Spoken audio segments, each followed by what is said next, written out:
Ako si Gemma, 24 years old at may asawa na. Kasalukuyan akong nagtatrabaho noon bilang isang teller sa isang di masyadong kilalang bangko dito sa Pilipinas. Kahit may asawa na ay masasabi kong hindi pa rin nagbabago ang itsura ko. Marami pa rin ang nangungulit at nagkakagusto sa akin sa opisina. Minsan, kahit alam nilang may asawa na ako, ay ramdam ko pa rin ang mga pasimpleng pagsulyap nila sa akin. Dahil sa wala pa kaming anak ni Mister, ay halos walang nagbago sa aking katawan simula noong dalaga pa ako. Makinis, maputi, at sexy pa rin ako kung titignan. Masasabi kong hindi ko na kaya pang pumatol sa ibang lalaki dahil sa pagmamahal ko sa asawa ko. Pero nagbago ang lahat simula nung tumira kami sa bahay ng magulang ng asawa ko. Ano, tulog na? Tanong ko sa mister ko. Ang tinutukoy ko ay si Kuya Gardo, ang nakakatandang kapatid ng mister ko na madalas mag-sleepwalk. Hindi naman lagi, pero nitong mga nakaraang linggo medyo madalas na. Doon ko napag-alaman na may tao pala talagang naglalakad kahit tulog na. Sa una ay nagulat at natakot talaga ako. Pero kalaunan ay nasanay na rin ako. Tsaka pinaliwanag din ng mister kong si Jerry ang kondisyon ng kapatid niya. Oo, tulog na si kuya. Kala ko maghahabol na naman tayo sa labas eh. Tatawa-tawang sabi ni Jerry. Si kuya talaga. Iiling-iling pa ang mister ko. Tara, tulog na tayo. Antok na ako eh. Pag-aaya ni Jerry. Paghiga niya ay niyakap ko siya at hinalikan. Gusto mo, Han? Sorry, Han. Pero next time na lang. Antok na talaga ako eh. Pagkatapos ay tumalikod na siya ng higa sa akin. Napanguso na lamang ako. Kinabukasan, same routine. Gigising ng maaga, papasok sa trabaho, uwi ng bahay sa gabi, luto, kain, ligo at tulog. Hindi ko na siya sinubukan pang ayain ulit dahil alam kong mabibigo na naman ako. Sa 2 taong pagsasama namin ni Jerry ay unti-unti nang lumalamig ang aming pagsasama bilang mag-asawa. Minsan nga naaalala ko yung mga panahong magnobyo at magnobya pa lamang kami.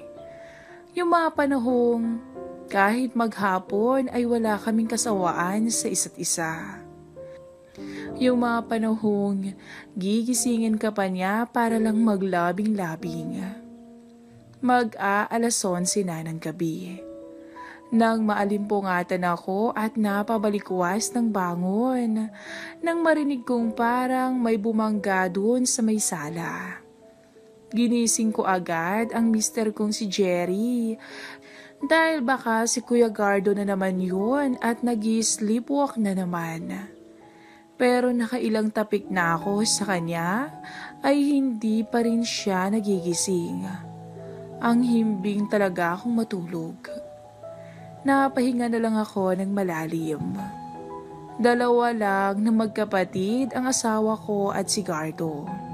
Pareho kaming 24 years old ni Jerry at si Gardo naman ay 33 at walang asawa.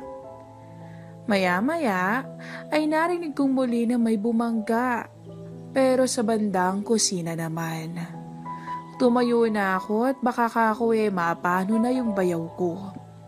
Lumabas ako ng kwarto at binuksan ang ilaw sa sala. Papunta na ako ng kusina nang mapatigil ako sa kinakatayuan ko. Nakatayo si Kuya Gardo sa harap ng ref at nakatalikod sa akin. Malaking bulto itong si Gardo at hindi gaya ng asawa ko. Matangkad talaga to at medyo malaki ang pangangatawan. Sa totoo lang, hindi sila mukhang magkapatid ng mister ko. Ito kasing si Gardo ay nakakuha ng genes doon sa father side nila. At ang asawa ko naman ay doon sa mother side na halos kabaligtaran ng itsura ni Gardo. Napatitig ako sa likuran niya at napako ako sa kinakatayuan ko. Nakasuot si kuya ng sandong puti at bukod doon ay wala na siyang shorts sa baba. Nakafocus ang mga mata ko sa maskuladong legs ni Kuya Gardo. Hindi ko malaman kung lalapitan ko ba siya para ihatid sa kwarto niya o susubukan kong gisingin uli ang mister ko. Biglang pumihit paharap sa akin si Gardo at sobrang namangha ko sa aking nasilayan. Walang panama ang asawa ko sa kanya kung ikukumpara. Nakapikit pa rin noon si Gardo at mukhang tulog pa rin ang diwa. Napakagatlabi na lang ako at biglang bumilis ang tibok ng puso ko nung mga oras na yun. Maya-maya ay biglang nagsimula ng lumakad si Kuya Gardo palabas ng kusina. Nakapikit pa rin siya at gumilid naman ako para hindi siya bumangga sa akin. Pero imbis na dumiretso, ay huminto siya sa eksaktong harapan ko at dahan-dahang pumihit paharap sa akin. Nakapikit pa rin ang mga mata niya at mukhang wala pa ring malay sa paligid. Bigla siyang lumakad palapit sa akin hanggang sa halos 1 milimetro na lang ang pagitan naming dalawa. Napaatras ako at napasandal sa padera. Humakbang pa siyang muli at tuluyan na kaming nagkadikit. Manipis na nighties lang ang suot ko nung oras na yun. At para bang nakuryente ako nang dumikit sa akin si Gardo. Kuya Gardo. Sinubukan ko siyang gisingin. Nang walang ano-ano'y, bigla na lang niya akong sinunggaban sa labi. Nanlambot ako at parang nawala ng wisyo. Kumapit ako sa matipunong braso niya at sinubukan ko siyang itulak palayo. Pero walang lakas ang mga kamay ko. Namalayan ko na lang na iniangat niya ang suot kong nighties. Ang bilis ng mga pangyayari. Hindi ako makapaniwala. Binuhat niya ang mga binti ko at lalo pa akong idiniin sa padera. Napayakap na lang ako sa kanya hanggang sa unti-unti niyang nakuha ang gusto niya sa akin. Napatingala na lang ako sa kisame dahil sa tindi ng tinatamasa. Parang mawawala ako sa sarili that time. Hanggang sa pati ako ay tuluyan na ring natangay sa sitwasyon at gumanti sa halik ng aking bayaw. Wala na akong pakialam kung totoong tulog ba siya o nagtutulog-tulugan na lang. Sa puntong yon, hinayaan kong makuha ni Gardo ang gusto niya. Habang nakatayo kami parehas sa pader ng kwarto kung saan natutulog ang asawa ko. At wala na rin akong pakialam noon. Kahit magising pa ang mister ko at mahuli niya kami sa akto ng kapatid niya. Ngayon lang ako nadala ng ganito. Sa isip-isip ko, para bang ayoko nang matapos pa yung sandaling to. Maya-maya, binuhat niya ako at naglakad siya papunta sa kwarto niya. Ako na ang naglock ng pinto. Inilapag niya ako sa kama niya. Napayakap na lang ako sa kanya. at rinig ang pag-uga ng kama. Wala na akong pakialam kung magising at mahuli ako ng asawa ko sa higaan mismo ng kuya niya. Mahigit 20 minuto ang lumipas at kapwa pawisan kaming dalawa. Parehas naming hinahabol ang hininga namin. Idinagay ni Gardo ang buong bigat niya sa akin. At ilang sandali pa'y narinig ko na humihilik na siya. Alam kong tulog pa rin siya. Dahan-dahan akong umalis sa ilalim niya at nag-ayos ng sarili. Pagkatapos ay lumabas ako ng silid niya at nagmunta ng banyo para mag-shower. Doon ko na naisip na hindi pala kami gumamit ng proteksyon. Bigla akong kinabahan pero kalaunay nawala rin sa isip ko ang bagay na yun. Pagbalik ko sa tabi ng mister ko ay tulog na tulog pa rin siya. Hanggang sa nakatulog na rin akong may ngiti sa labi. Kinabukasan ay nagising kaming lahat ng maaga at naghandang pumasok. Pinakiramdaman ko si Kuya Gardo. Pero parang wala naman siyang naaalala na nangyari kagabi. Normal ang mga kilos niya. Kaya naman nakahinga ako ng maluwag. Naunang umalis si Gardo papasok sa trabaho niya.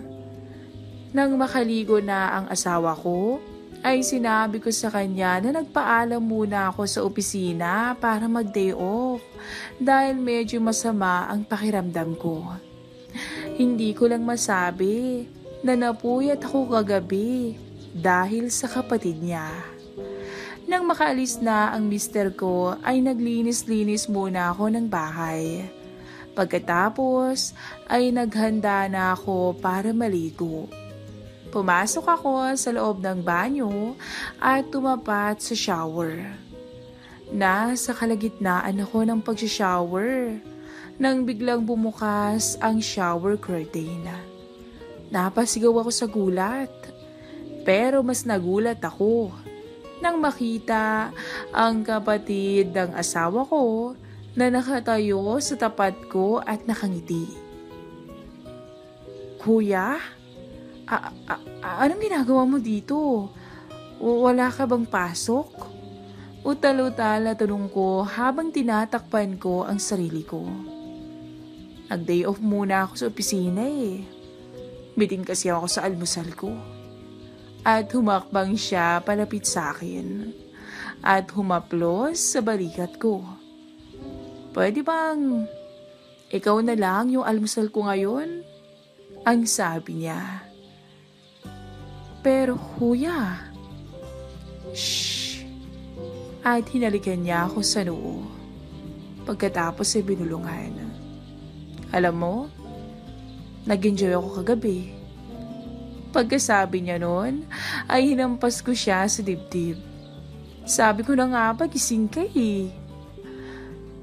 Tatawa-tawa naman si Kuya Gardo. Bigla niya akong binuhat palabas ng CR at inihiga sa mesa. Muli ay tuluyan na naman naming tinahak ang rurok. Maghapon naming sinulit ang isa't isa ni Kuya Gardo. At hindi na ako nagluto pa. Nagpa-deliver na lang kami ng pagkain. Simula noon ay naging regular na ang pagpuslit namin ni Gardo kapag may pagkakataon. Hindi naman nakakahalata ang asawa ko. Dahil kapag nangangalabit siya ay pinagbibigyan ko rin naman siya. Yun nga lang, bihirang-bihirang mangyari. Makalipas ang 1 buwan ay nalaman kong nagdadalang tao ako. Masayang-masaya si Jerry. Matagal na kasi niyang gustong magka-baby. Isang gabi, habang tulog na tulog ang asawa ko ay magkayakap kami ni Kuya Gardo sa kwarto niya. Kapwa nagkalat ang aming mga damit sa sahig at humihingal pa kami sa pagod. Hinaplos niya ang pisi ko. Napakaganda mo, Gemma. Noon pa ay may gusto na ako sa'yo eh. Pag-amin niya. Tapos ay bumaba ang kamay niya at hinawakan ang 2 buwan ko ng tiyan. Hindi ako makapaniwalang magkakaanak na tayo. Ang sabi niya. Oo, si Gardo ang ama ng bata sa sinapupunan ko. Ito ang lihim na hindi pa nalalaman ng mister ko hanggang ngayon. Natatakot akong malaman niya to. Kinausap ko si Gardo na itigil na namin ang namamagitan sa amin para sa ikabubuti ng lahat at ng magiging anak niya. Ayaw naming magkagulo. Kaya't nagpasya kaming 2 na kalimutan na muna ang lahat ng namagitan sa amin. Sa ngayon, lumipat kami ng bahay ng mister ko para maiwasan na rin na maulit pa yung pagkakamali ng nakaraan. Pero inaamin kong hindi ko talaga makakalimutan ang mga araw na pinasaya ko ni Kuya Gardo. Hanggang dito na lang po ang ating story. Ako si Gemma, 24 years old at may asawa na. Kasalukuyan akong nagtatrabaho noon bilang isang teller sa isang di masyadong kilalang bangko dito sa Pilipinas. Kahit may asawa na ay masasabi kong hindi pa rin nagbabago ang itsura ko. Marami pa rin ang nangungulit at nagkakagusto sa akin sa opisina. Minsan, kahit alam nilang may asawa na ako, ay ramdam ko pa rin ang mga pasimpleng pagsulyap nila sa akin. Dahil sa wala pa kaming anak ni mister, ay halos walang nagbago sa aking katawan simula noong dalaga pa ako. Makinis, maputi, at sexy pa rin ako kung titignan. Masasabi kong hindi ko na kaya pang pumatol sa ibang lalaki dahil sa pagmamahal ko sa asawa ko. Pero nagbago ang lahat simula nung tumira kami sa bahay ng magulang ng asawa ko. Ano, tulog na? Tanong ko sa mister ko.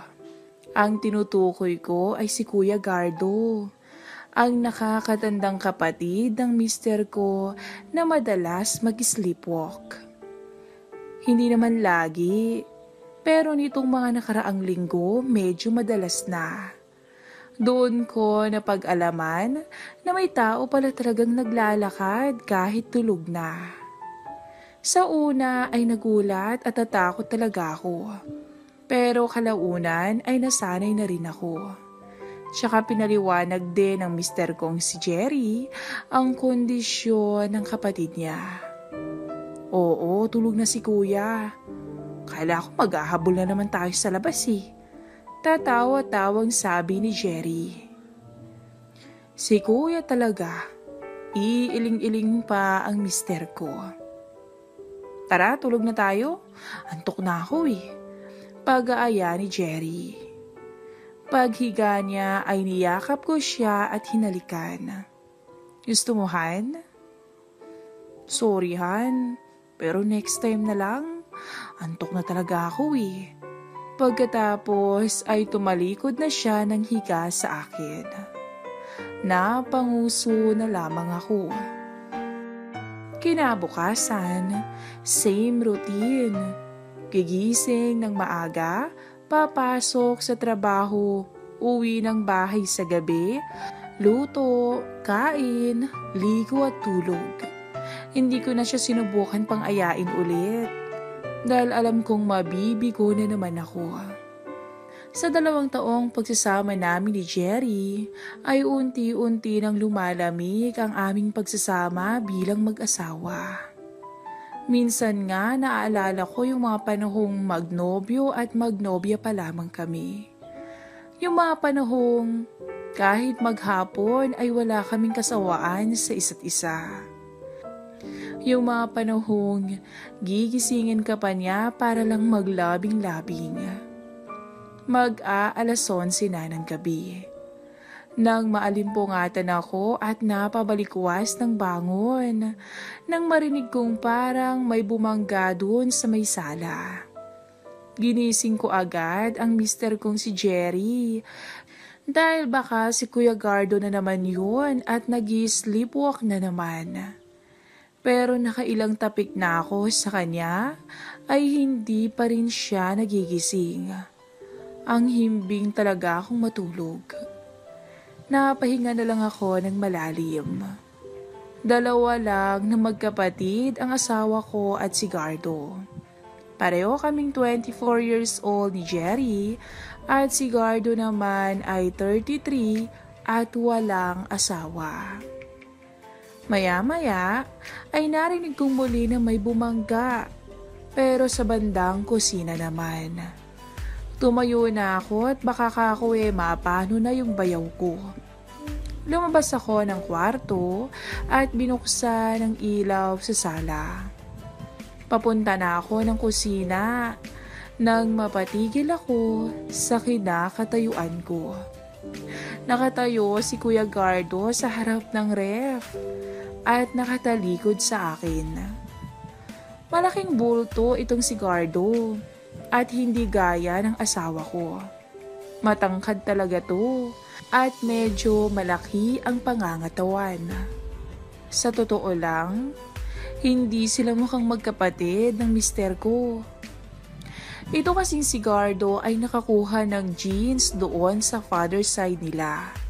At ang asawa ko naman ay doon sa mother's side na halos kabaligtaran ng itsura ni Gardo. Napatitig ako sa likuran niya at napako ako sa kinakatayuan ko. Nakasuot si kuya ng sandong puti at bukod doon ay wala na siyang shorts sa baba.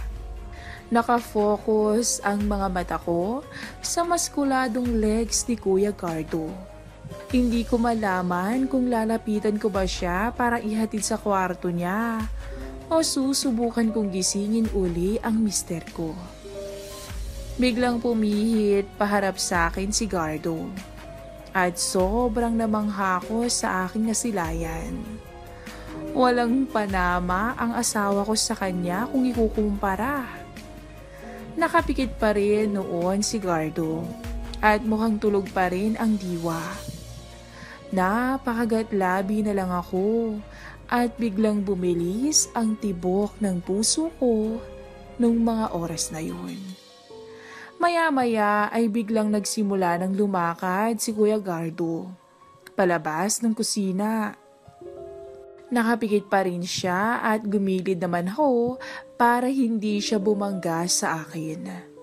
Pero imbis na dumiretso, ay huminto siya sa eksaktong harapan ko at dahan-dahang pumihit paharap sa akin. Nakapikit pa rin ang mga mata niya at mukhang wala pa ring malay sa paligid.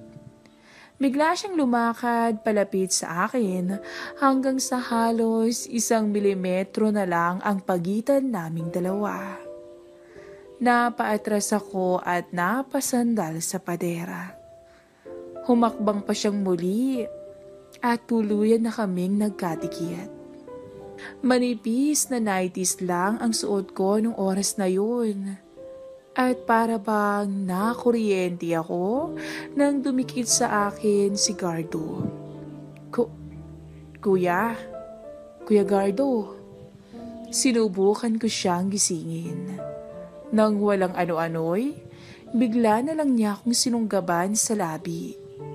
Nanlambot ako at parang nawala ng wisyo. Kumapit ako sa matipunong braso niya at sinubukan ko siyang itulak palayo. Pero walang lakas ang mga kamay ko.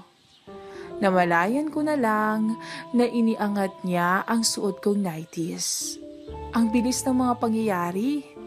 Hindi ako makapaniwala.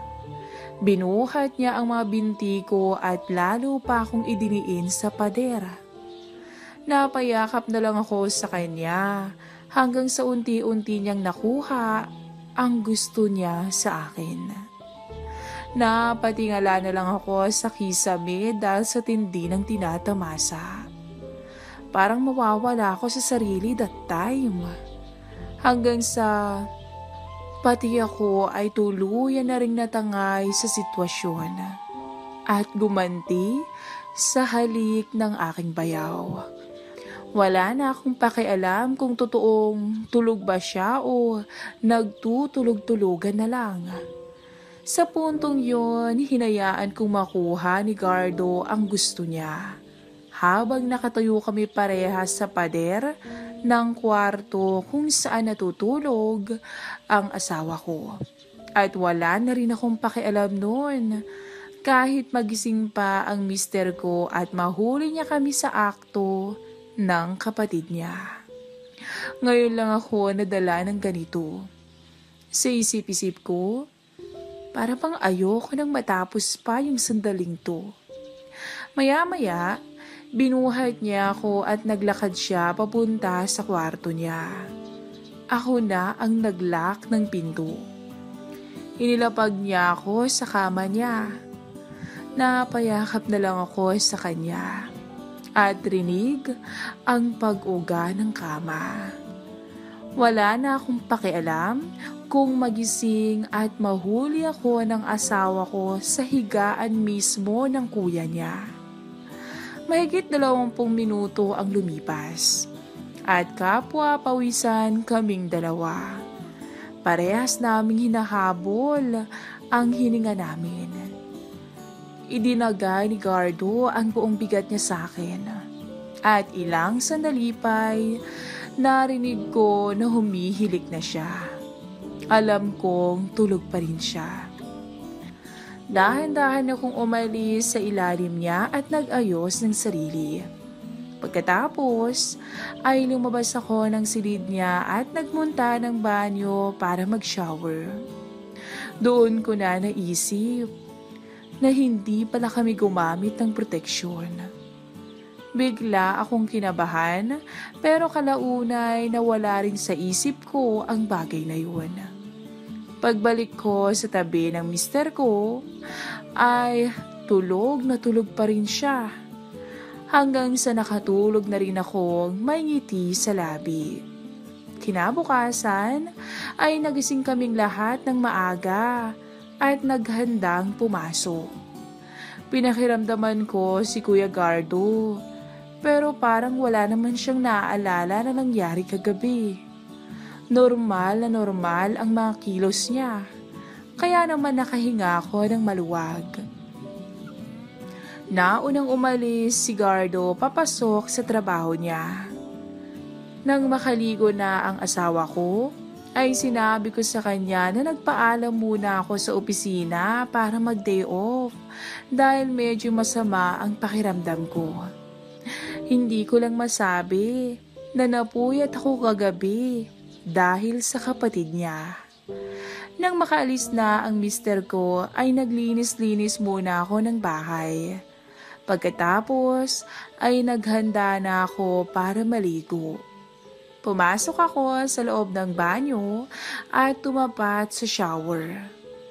Nasa kalagitnaan ako ng pag-shower nang biglang bumukas ang shower curtain. Napasigaw ako sa gulat. Pero mas nagulat ako nang makita ang kapatid ng asawa ko na nakatayo sa tapat ko at nakangiti. Kuya, anong ginagawa mo dito? Wala ka bang pasok? Utal-utal na tanong ko habang tinatakpan ko ang sarili ko. Nag-day off muna ako sa opisina eh. Bitin kasi ako sa almusal ko. At humakbang siya palapit sa akin at humaplos sa balikat ko. Pwede bang ikaw na lang yung almusal ko ngayon? Ang sabi niya. Pero kuya, shh! At hinalikan niya ako sa noo. pagkatapos ay binulungan. Alam mo, nag-enjoy ako kagabi. Pagkasabi niya noon, ay hinampas ko siya sa dibdib. Sabi ko na nga ba, gising ka eh. Tatawa-tawa naman si Kuya Gardo. Bigla niya akong binuhat palabas ng CR at inihiga sa mesa. Muli ay tuluyan na naman naming tinahak ang rurok. Maghapon naming sinulit ang isa't isa ni Kuya Gardo. At hindi na ako nagluto pa. Nagpa-deliver na lang kami ng pagkain.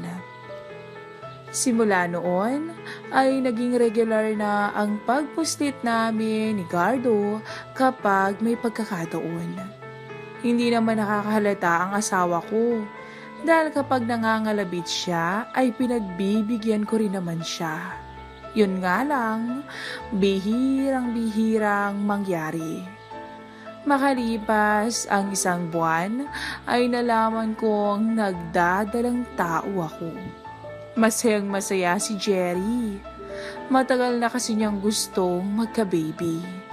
Isang gabi, habang tulog na tulog ang asawa ko ay magkayakap kami ni Kuya Gardo sa kwarto niya. Kapwa nagkalat ang aming mga damit sa sahig at humihingal pa kami sa pagod. Hinaplos niya ang pisi ko. Napakaganda mo, Gemma. Noon pa ay may gusto na ako sa'yo eh. Pag-amin niya. Tapos ay bumaba ang kamay niya at hinawakan ang 2 buwan ko ng tiyan. Hindi ako makapaniwalang magkakaanak na tayo. Ang sabi niya. Oo, si Gardo ang ama ng bata sa sinapupunan ko. Ito ang lihim na hindi pa nalalaman ng mister ko hanggang ngayon. Natatakot akong malaman niya to. Kinausap ko si Gardo na itigil na namin ang namamagitan sa amin para sa ikabubuti ng lahat at ng magiging anak niya. Ayaw naming magkagulo. Kaya't nagpasya kaming dalawa na kalimutan na muna ang lahat ng namagitan sa amin. Sa ngayon, lumipat kami ng bahay ng mister ko para maiwasan na rin na maulit pa yung pagkakamali ng nakaraan. Pero inaamin kong hindi ko talaga makakalimutan ang mga araw na pinasaya ko ni Kuya Gardo. Hanggang dito na lang po ang ating story.